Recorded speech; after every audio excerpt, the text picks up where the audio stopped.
Salut tout le monde, c'est E-Tech et aujourd'hui on se retrouve dans une nouvelle vidéo dans laquelle on va faire le test du Meizu M5 Note.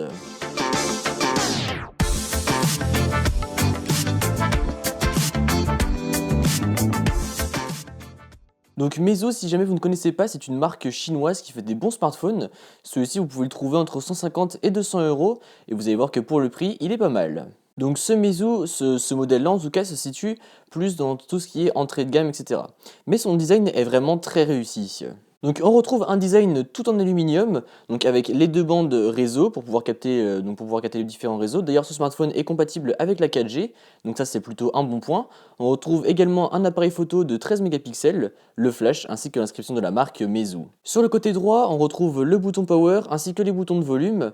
Sur le dessus, on retrouve un micro et sur le côté gauche, on retrouve la petite fente pour pouvoir mettre soit deux cartes SIM, soit une carte SIM ainsi qu'une carte micro SD. Sur le dessous du smartphone, on retrouve une prise jack, un port micro USB ainsi que des haut-parleurs. Donc bon, il y a une prise jack, mais bon, moi personnellement, je ne m'en suis pas servi étant donné que j'ai que des trucs Bluetooth. Voilà, moi pour ma part, je ne me sers plus du tout de la prise jack. Donc le smartphone tient plutôt bien en main et ses finitions sont assez belles. Franchement, voilà, on dirait pas forcément que c'est un entrée de gamme. Même 1 ou 2 ans en arrière, quand il n'y avait pas encore le borderless, on pourrait croire que ce smartphone est tout simplement un haut de gamme juste par son design. Donc sur la face avant, on retrouve un écran IPS de 5,5 pouces, un capteur d'empreinte digitale, ainsi qu'un appareil photo de 5 mégapixels. L'écran du smartphone est assez bon, voilà, c'est de l'IPS, mais je m'attendais à pire. Bon après c'est sûr que ça ne vaut pas de la MOLED, mais franchement il fait le boulot, voilà, les couleurs sont correctes, l'écran est assez bien équilibré, donc franchement c'est plutôt pas mal. Donc passons à la partie photo, comme je vous le disais, ce smartphone est équipé d'un appareil photo de 13 mégapixels à l'arrière et de 5 mégapixels à l'avant. Pour ce qui est de l'appareil photo arrière, les photos sont correctes quand la luminosité est bonne, voilà, les couleurs sont assez fidèles à la réalité. Les clichés sont plutôt bons, franchement, voilà, je m'attendais encore une fois à pire. Par contre, dès que la luminosité commence à descendre un petit peu, les photos sont un peu floues et ça c'est dommage. Autre chose que je trouve un peu dommage, c'est que des fois, donc on va prendre la photo et ensuite, lorsqu'on va regarder la photo va être floue.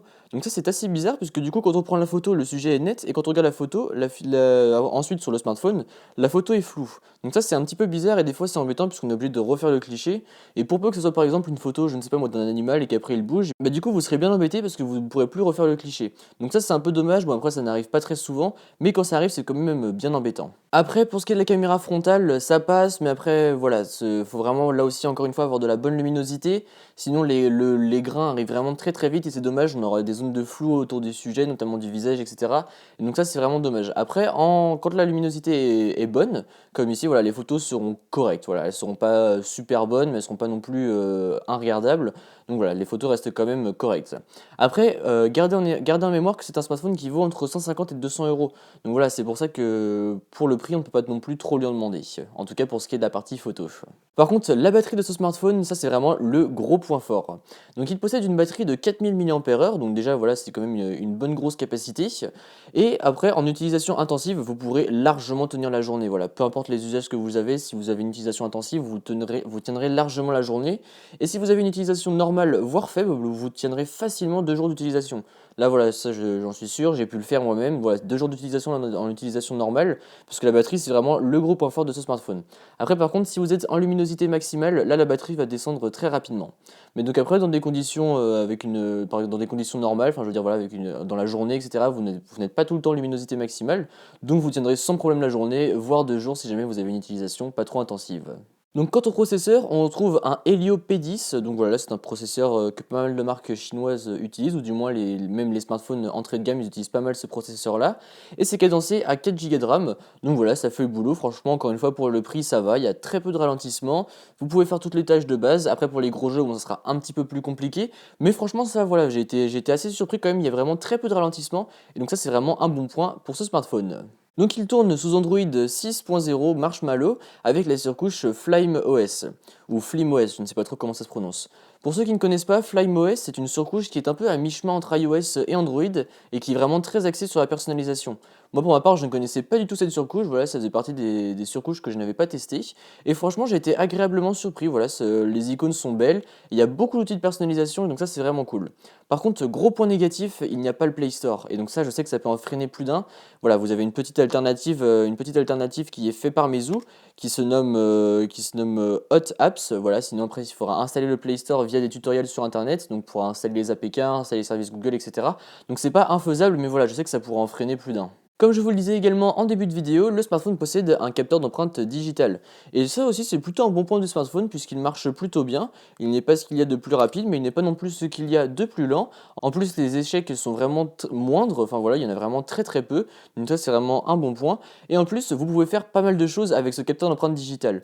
Je m'explique. Donc comme vous avez pu le remarquer, sur le smartphone là il n'y a aucun bouton capacitif et là non plus. Et quand vous allumez l'écran, vous voyez, hop, voilà, là il n'y a pas de barre de bouton non plus. Et donc du coup tout se passe avec ce bouton Home. Donc par exemple lorsque vous êtes dans une application, voilà, vous allez dans un onglet. Et donc du coup pour faire un retour en arrière, vous faites juste une simple tape comme ceci sur le bouton. Donc il ne faut pas cliquer, sinon voilà, ça vous revient, vous revenez au menu Home.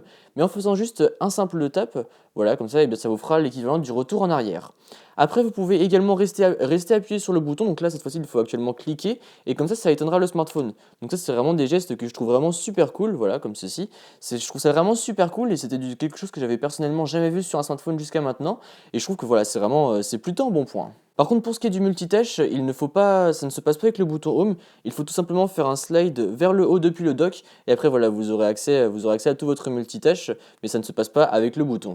Donc j'ai été agréablement surpris par ce smartphone. Pour le prix, il offre quand même de bonnes performances, un écran pas dégueu et une très très bonne batterie qui est vraiment le gros point fort du smartphone. Par contre, j'ai été un peu déçu côté photo parce que là, voilà, bon, l'appareil photo arrière, ça reste passable. L'appareil photo avant, bon, c'est pas trop ça. Donc bon, je pense que la partie photo, on peut nettement faire mieux. L'absence d'USB-C, ça aussi, c'est quelque chose qu'il faudrait améliorer dans le futur parce que voilà, l'USB-C, ça doit devenir standard maintenant. Et bien évidemment, l'absence du Play Store, ça c'est vraiment pour moi le gros point noir. Mais après, voilà, je sais que c'est pas la seule marque de smartphone à faire ça. Je sais que Xiaomi notamment, et pour certains smartphones, il faut flasher le Play Store. Et donc ça, c'est quelque chose que moi personnellement j'aime pas trop parce que voilà, faut bidouiller tout. Bon, moi ça me dérange pas, mais je sais que par exemple, si jamais vous voulez acheter ce smartphone par exemple pour votre grand-père ou même pour votre enfant qui arrive tout juste dans le monde des smartphones, c'est pas forcément quelque chose de très simple à faire. Donc voilà, c'est vraiment c'est un gros point noir. À part ça, pour 200 euros, ce smartphone il reste vraiment très très bon. Voilà, c'est pas le premier entrée de gamme que je teste et voilà, franchement, il est très très bon également. Le design, je pense que c'est aussi un gros plus par rapport aux autres smartphones, notamment par exemple le Echo que je vous ai testé. Lui, il avait un design en plastique, alors que celui-ci, on retrouve un beau design en aluminium. Il est bien fini et vraiment, on a une bonne sensation lorsqu'on tient le smartphone en main. Donc ça, c'est vraiment un bon point. Donc voilà, c'est tout pour cette vidéo. Je vous mettrai le lien du smartphone dans la description. Si la vidéo vous a plu, n'hésitez pas comme d'habitude à mettre un pouce bleu, à me suivre sur les réseaux sociaux qui se trouveront dans la description et à vous abonner. Allez, salut!